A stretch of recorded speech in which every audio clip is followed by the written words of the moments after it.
Do you have rights? And if so, where do they come from?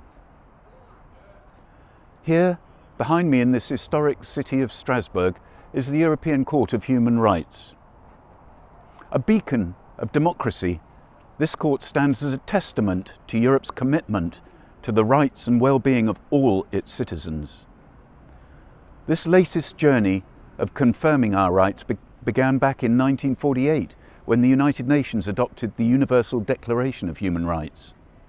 At the time, US President Roosevelt referred to it as the international version of the British Magna Carta.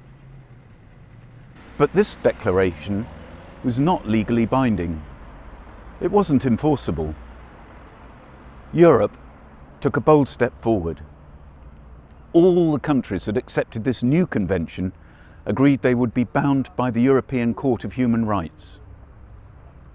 Today, all 46 members of the Council of Europe recognise this court's authority, making it a cornerstone of our European democratic way of life.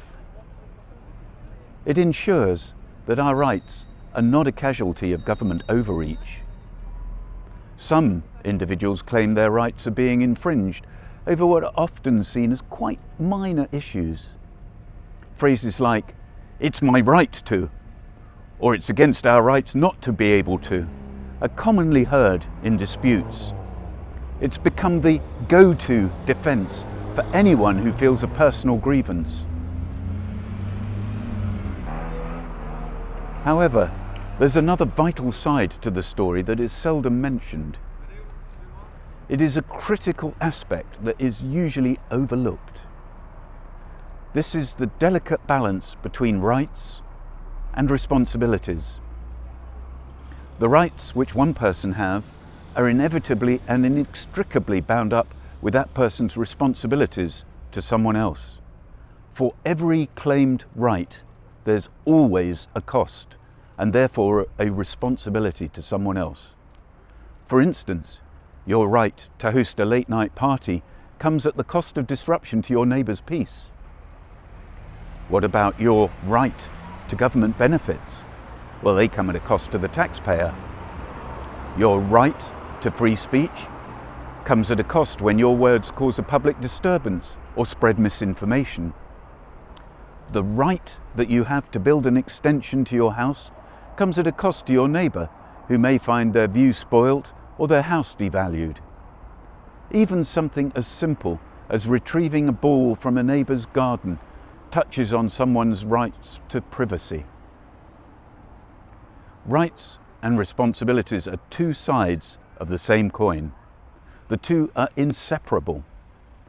Rights on one side, responsibilities on the other. Even if your right is enshrined in law, you still carry the responsibility for any impact you cause from enjoying it. These costs are usually overlooked by the person claiming their right. For any community to work, there must be fundamental principles. These principles set out how we agree to cooperate, the basic codes for us to live together. These codes require that the members of the community agree, and they agree to certain behaviours for the system to work. These responsibilities cannot be negotiable, or the system will collapse. It's only as a result of these responsibilities that we have any rights at all. It's not the other way round.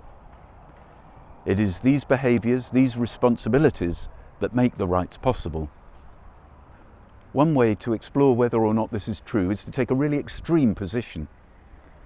In an anarchic society, a society without any rules, there would be no rights possible, because there are no laws to enforce, and any concept of rights would be meaningless. This society would be survival of the strongest, the fittest, and the most able. For rights to be possible in any shape or form requires that all members of a community agree to uphold their responsibilities.